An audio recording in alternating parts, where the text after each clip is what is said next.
Hello बच्चों, कैसे हैं आप सब? बढ़िया एकदम। मैं हूं नवीन वर्मा।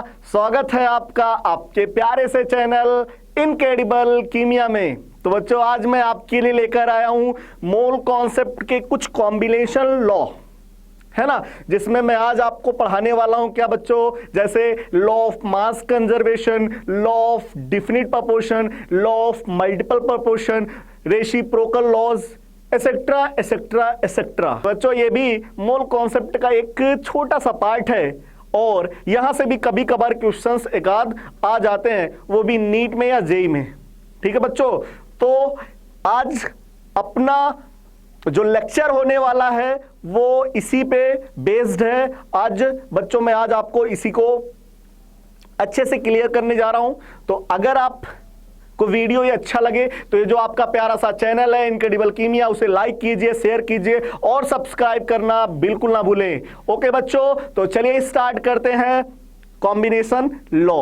ओके, तो इसमें सबसे first law of mass conservation.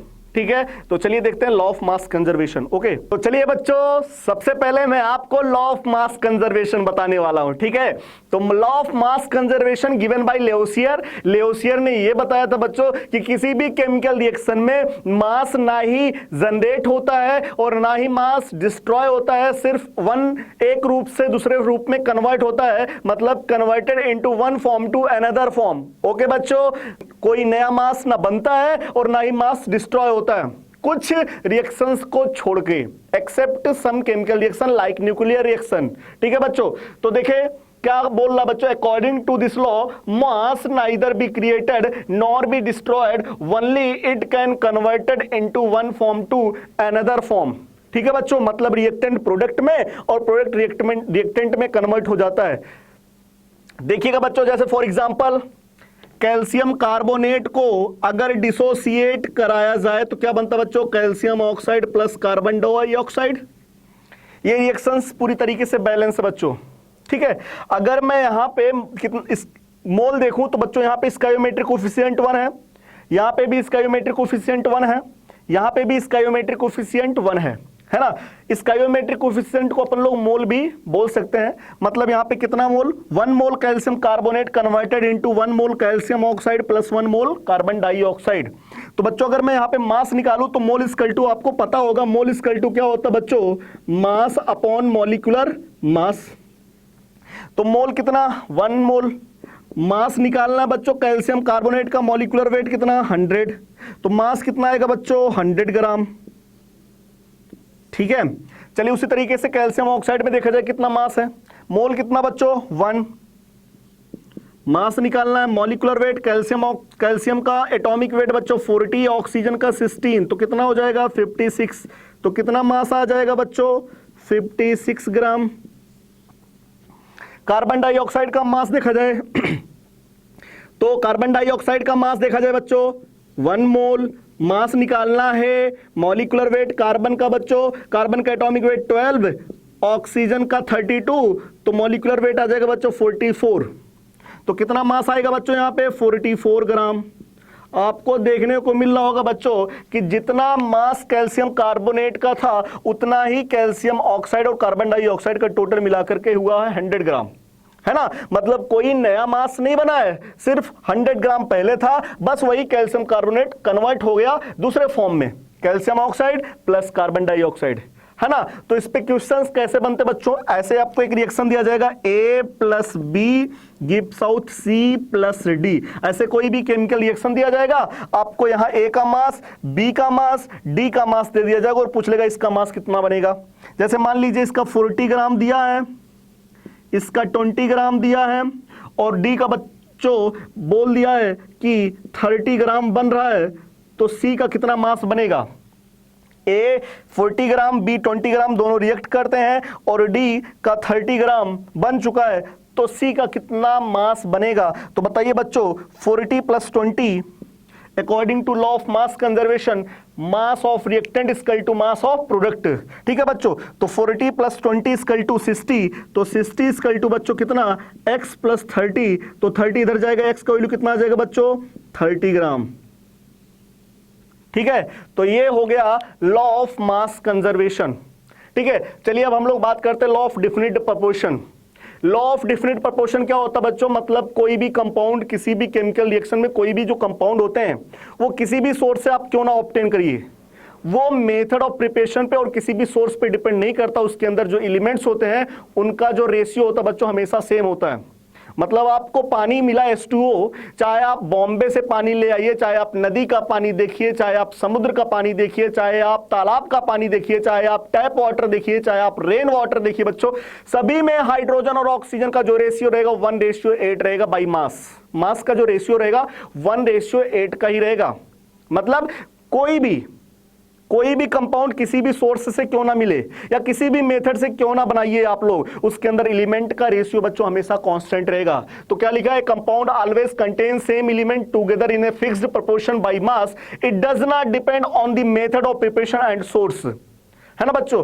तो किसी भी कंपाउंड के अंदर एलिमेंट्स का रेशियो हमेशा कांस्टेंट होता है, वो सोर्स पे और मेथड ऑफ प्रिपरेशन पे डिपेंड नहीं करता है। लाइक बच्चों H2O को चाहे आप सी वाटर से ऑब्टेन करिए, चाहे आप गंगा वाटर लीजिए,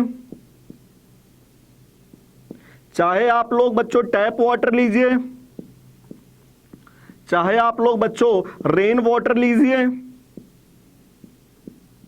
है ना। उसके अंदर जो वाटर रहेगा, वाटर के अंदर हाइड्रोजन और ऑक्सीजन का रेशियो बच्चों, हाइड्रोजन कितना मास है 2, ऑक्सीजन का मास 16, 1:8 ही रहेगा, हमेशा फिक्स्ड रहेगा बच्चों। उसी तरीके से अमोनिया चाहे बच्चों आप हैबर मेथड से ऑब्टेन करिए या यूरिया को आप हीट करिए या किसी भी नाइट्राइट को वाटर में डिसॉल्व कराइए तब अमोनिया बनाइए, किसी भी मेथड से आप अमोनिया बनाइए, या आप अपने घर पे तैयार किया अमोनिया, या अमोनियम क्लोराइड का रिएक्शन कैल्शियम हाइड्रोक्साइड के लैब में अमोनिया तैयार करिए, जिस भी मेथड से आप अमोनिया तैयार करेंगे बच्चों, अमोनिया के अंदर जो नाइट्रोजन और हाइड्रोजन का जो रेशियो रहेगा वो 14:3 ही रहेगा। ठीक है, नाइट्रोजन का रेशियो, नाइट्रोजन का मास कितना है 14 और हाइड्रोजन का कितना है 3, तो 14:3 में ही रहेगा। मतलब 3:14 या 14:3 में रहेगा। चाहे आप इस अमोनिया को हैबर मेथड से ऑब्टेन करिए, हैबर मेथड से, और चाहे आप बच्चों इसको लैब मेथड से, है ना, चाहे आप नाइट्राइड मेथड से, किसी भी मेथड से ऑब्टेन करिए या किसी भी सोर्स से ऑब्टेन करिए बच्चों, अमोनिया के अंदर नाइट्रोजन और हाइड्रोजन के मास का रेशियो हमेशा 14:3 ही रहेगा। चलिए अगला देखते हैं law of multiple proportion. Law of multiple proportion ये कहता है बच्चों कि एक एलिमेंट दूसरे एलिमेंट के साथ बहुत सारे कंपाउंड बनाए, मतलब 2 एलिमेंट हैं और दोनों एलिमेंट आपस में जुड़ कर बहुत सारे कंपाउंड का फॉर्मेशन कर रहे हैं, तो उसमें एक एलिमेंट का मास को फिक्स कर दीजिए। तो जब देखा जाएगा जो दूसरा एलिमेंट जुड़ रहा है वो एक निश्चित एक फिक्स रेशियो में जुड़ता बच्चों, मतलब 1:2, 3, 4, 5, 6 इसी तरीके से जुड़ता है।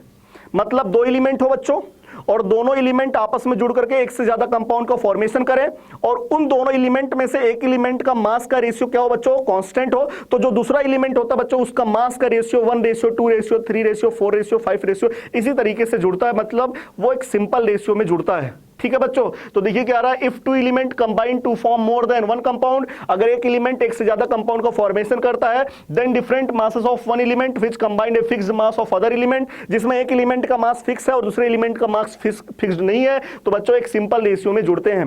लाइक जैसे नाइट्रोजन और ऑक्सीजन को कंबाइन कराने जा रहे बच्चों, किसको, नाइट्रोजन एंड ऑक्सीजन को, तो नाइट्रोजन और ऑक्सीजन को जब कंबाइन कराएंगे सबसे फर्स्ट बच्चों N2O, क्या N2O, फिर NO, फिर N2O3, N2O4, N2O5, इस तरीके से नाइट्रोजन के ऑक्साइड होते बच्चों। तो अगर इसमें रेशियो देखा जाए, नाइट्रोजन का रेशियो बच्चों 28 और ऑक्सीजन का कितना 16, नाइट्रोजन का बच्चों कितना 14, ऑक्सीजन का कितना 16, नाइट्रोजन का बच्चों कितना 28, ऑक्सीजन का 16 × 3 48, नाइट्रोजन का 28, ऑक्सीजन का बच्चों 64, नाइट्रोजन का 28, ऑक्सीजन का 16 × 5 80। ठीक है, इसको भी आप 2 से दोनों साइड मल्टीप्लाई करेंगे बच्चों, तो ये भी क्या हो जाएगा 28:32। आपको देखने को मिल रहा होगा बच्चों सभी में नाइट्रोजन का रेशियो, मास का रेशियो फिक्स है, 28 28 28 28 28। तो सभी में नाइट्रोजन का मास फिक्स है, लेकिन ऑक्सीजन किस तरीके से जुड़ रहा बच्चों, देखिएगा 16 1 जा 16, 16 2 जा 32, 16 3 जा 48, 16 4 जा 64, 16 5 जा 80, 1:2:3:4:5 इस तरीके से जुड़ता है बच्चों। ये लॉ ऑफ मल्टीपल प्रोपोर्शन कहलाता है। क्लियर है? तो चलिए अगला रिएक्शंस है बच्चों law of reciprocal, law of Gay Lussac. तो चलिए बच्चों अगला लॉ आपके सामने लेकर आया हूं, लॉ ऑफ गैसियस वॉल्यूम। किसने दिया था? Given by गै-लुसैक।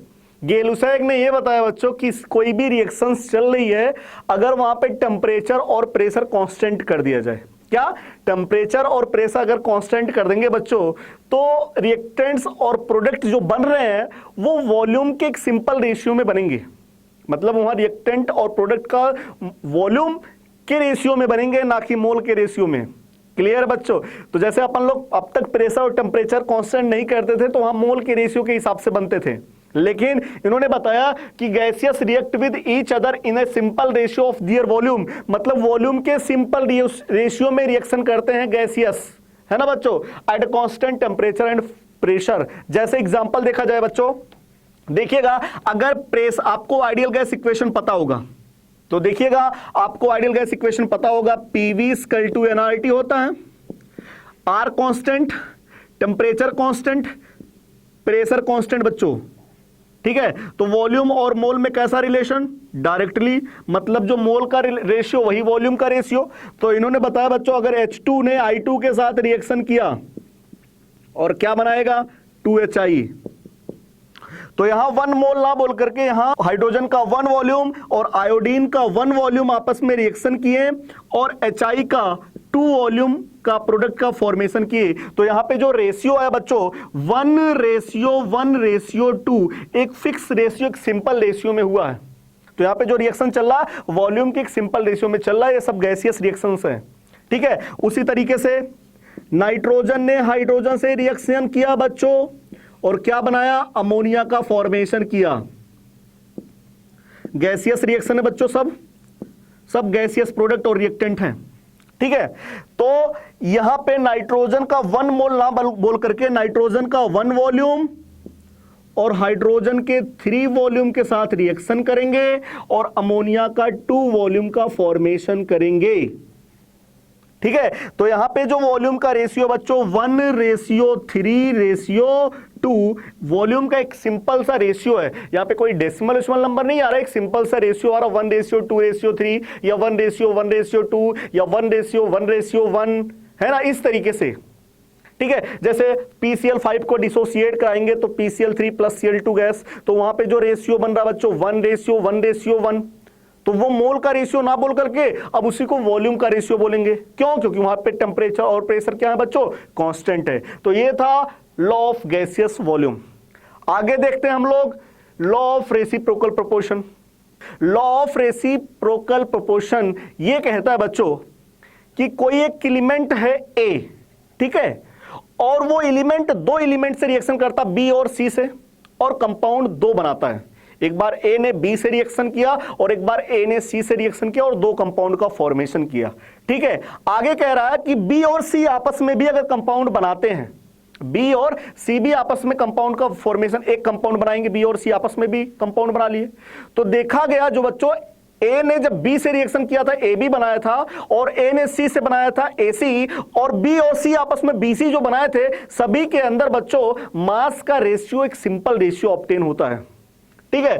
तो when different mass of an element A combined with 2 other element B and C to form 2 compound B, कौन सा 2 कंपाउंड बनेगा बच्चों? AB and AC, and if B and C also compound to form a compound BC, their combining masses are simple to masses of B and C which combine with a constant mass of A। समझिएगा बच्चों, देखिएगा जैसे मैंने लिया A के place पे एक atom लिया कार्बन, ठीक है, B के प्लेस पे मैंने एक एलिमेंट लिया बच्चों हाइड्रोजन, और C के प्लेस पे मैंने एक एलिमेंट लिया ऑक्सीजन।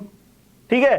तीनों ने कंबाइन किया, कार्बन ने एक बार हाइड्रोजन से और कार्बन ने एक बार ऑक्सीजन से कंबाइन किया। तो जब कार्बन ने हाइड्रोजन से कंबाइन किया तो बच्चों क्या बनाया? CH4। कार्बन ने जब ऑक्सीजन से कंबाइन किया तो क्या बनाया बच्चों, CO2। हाइड्रोजन ने, देखिएगा अब जो कार्बन था वो दोनों से कंबाइंड हो गया, मतलब ए ने बी से भी कंबाइंड हुआ और ए ने सी से, तो दो कंपाउंड बनाया CH4 एंड CO2। कह रहा है फिर आगे बी और सी भी अगर कंबाइंड हो जाएंगे तो क्या बनाएगा बच्चों, हाइड्रोजन ऑक्सीजन से कंबाइंड होकर H2O बनाएगा। ठीक है, अब देखते हैं बच्चों इसके अंदर ए है, कार्बन क्या है, ए है, तो ए का मास क्या कर दिया जाए बच्चों, कांस्टेंट कर दिया जाए। तो कार्बन का मास क्या है, कांस्टेंट है या नहीं है 12। ठीक है, तब हाइड्रोजन और ऑक्सीजन का मास देखेंगे बच्चों, हाइड्रोजन और मास का रेशियो कितना होगा, 4:32, मतलब बच्चों 1 और सिंपल करिए 1:8।